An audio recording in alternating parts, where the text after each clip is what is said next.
Why? Why this? Why now? This isn't the first time that I've done this. I've done it in '07. Different president of Mexico, president of the United States. It's a different president. Same results. President Bush had it for 8 years, wouldn't fix it, couldn't fix it.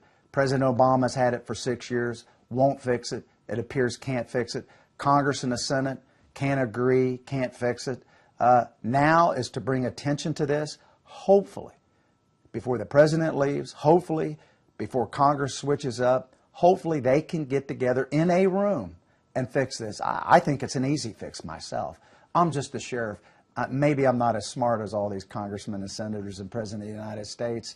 I think it's an easy fix. I think the simplest thing they got to do, if the Republicans want the border secure, and most Americans want it secure, secure the border. Make a deal, the President of the United States, make some kind of a compromise with Congress and the Senate, seal the borders, then come over here. We allow 1 million to come into this country legally a year. Make it 2 million. We're doing far more than that coming here legally across our country, our borders. There's 1,800 a day coming across in some spots. And make some kind of a compromise. Seal those borders. They have to be sealed, or this will never stop. If you've done it just on what the president wants to do today is just make everything hunky-dory, make everybody legally here, and it'll all be done. You don't seal the borders, we'll be doing this again in 10 years from now. It's totally out of control. Congress and the Senate, what the American people want you to do is fix this issue, Republicans and Democrats. Can be done. They both refuse. I'm going to put on my devil's advocate hat here. Sure. There are people who will look at this letter and look at what you're saying and go, "You're just grandstanding. This you have no expectation of actually receiving remuneration from the president of Mexico for this." So, what's your point of going out on this limb, even again? It's pretty simple. It gets attention. It makes our weak-kneed politicians scared. Either they won't fix it. It makes them scared. It makes their constituents very angry. The ones that support this issue, even if you don't support my tough stance on this, and you're on the other side, you're not getting anywhere either. You're not fixing anything. We've got all these kids coming over here, dying on the way over, being molested on the way over, being taken advantage of on the way over. Then when they get here, they're being taken advantage of. Who wins? No one wins. This country's not winning. The Democrats aren't winning. The Republicans aren't winning. The left, the right, everybody's losing. This draws attention. And anything that draws attention to these weak-kneed politicians is a good thing. They need to get in a room and they need to fix this. This is what they're hired to do. Fix this. Not go out and campaign on both sides. Raise money for your next campaign. Fix this issue for all of us. It's not hard to do. It's really not. I've been to the border. You've been with me to the border. The border is not secure. They're not staying. People think that they come across the border. They're staying in Arizona. They're staying in California. They're staying, in these other places in Texas. They're not. We were told, you and I seen it. They're coming across. They're getting hooked up with their people. They're coming into the country where the welfare is, where all the free stuff is. Free phones, free housing, free cheese, you get free internet service. There's people in this country that can't get that were born here, that have lost their jobs. I know people that are working poor that can't afford internet and have access to it. So we're giving way too much away. The attention that this draws nationally, is a good thing. It makes them have to answer to somebody. There's the local politicians from the county to the cities and the other sheriffs, the other law enforcement. You know what they get asked? Why aren't we doing something? No matter what side you're on. I've met with the groups that don't think like me, that don't think on this issue at all, to include the local priest and the other committees they formed. They were shocked when they invited me to show up. There'd be 15 of those that think like and similar, and then there'd be me. So that made us about even. But they were shocked but pleased because we sat down and actually talked. And we worked a rapport to where there's an issue with these illegals. They need assistance. They need somebody to help them when they get released from here. If it's wintertime, they have to go to Cleveland. We sat down and we talked. But that's not happening elsewhere. And the system is broke, and it's broke terrible. There's nobody that's not listening to this, no matter which side you're on, that can't say our system isn't broke. What part of this ties to this plan to bring more and more children into this country and care for them right now? That's the hot button down on the border and here. And here. We've already had these kids coming over and to the United States, and what I've been hearing is a lot of them are special needs kids. And what I've been told is there's not birth certificates. We don't know how old they are. We don't know if they're 15, 14, 18, 20. We don't know what kind of background they had, where they came from. They have no vaccinations. They go into our schools immediately. I'm compassionate for these children, but it's illegal. We have laws in this country.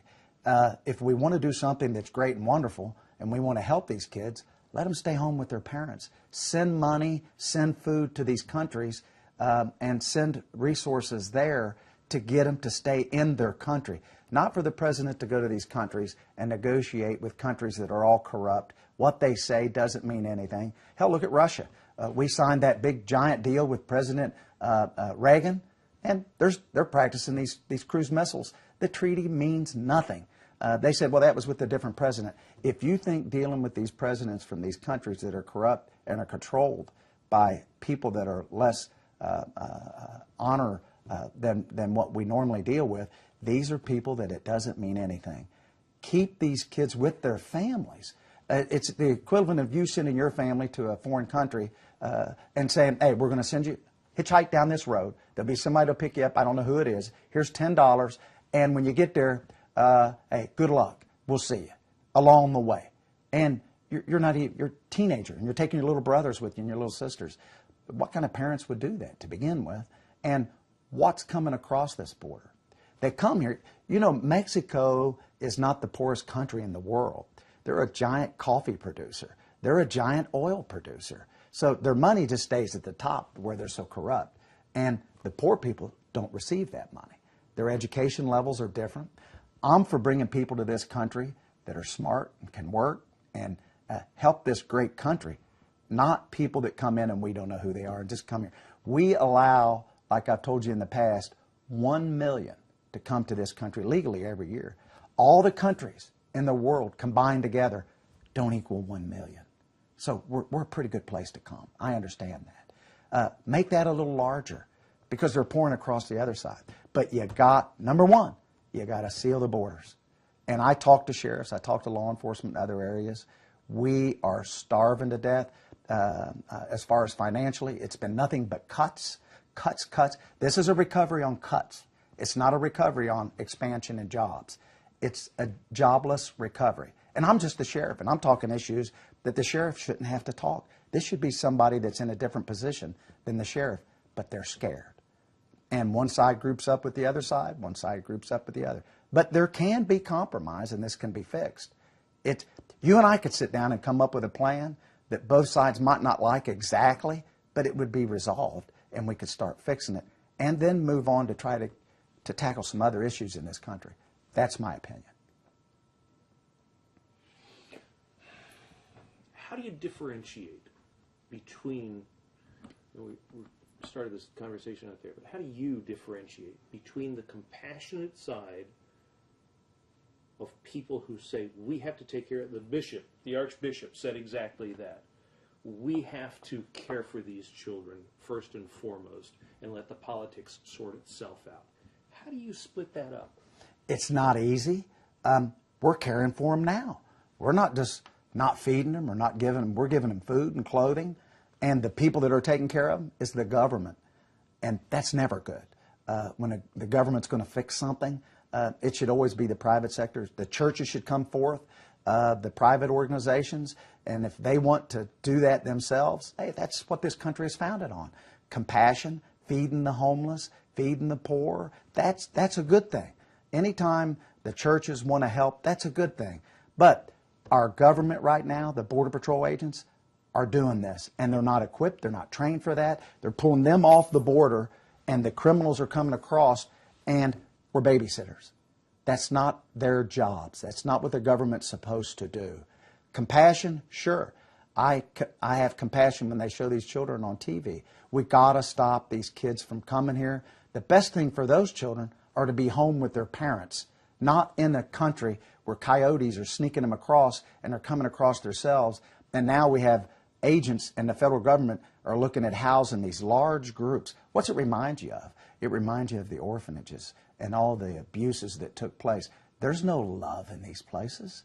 It's very sterile. They're looking at opening old prisons up, old military bases, old hotels, and they're going to pack these kids in.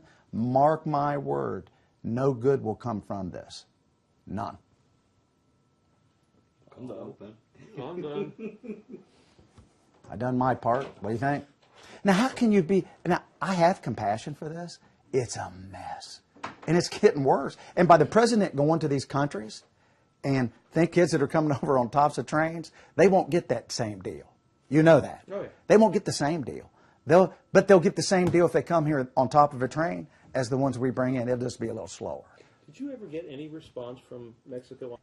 I received either a phone message. I can't find where I received a letter, but I received a phone message or a conversation that I was in violation of a treaty of some sort. By reaching out to the president yourself? Yes. But you know what? That Rodham guy, that basketball player, he goes over and hangs. He hangs with the president and that's a real room and negotiate with both sides. I really believe, I got enough confidence in myself. It's not arrogance.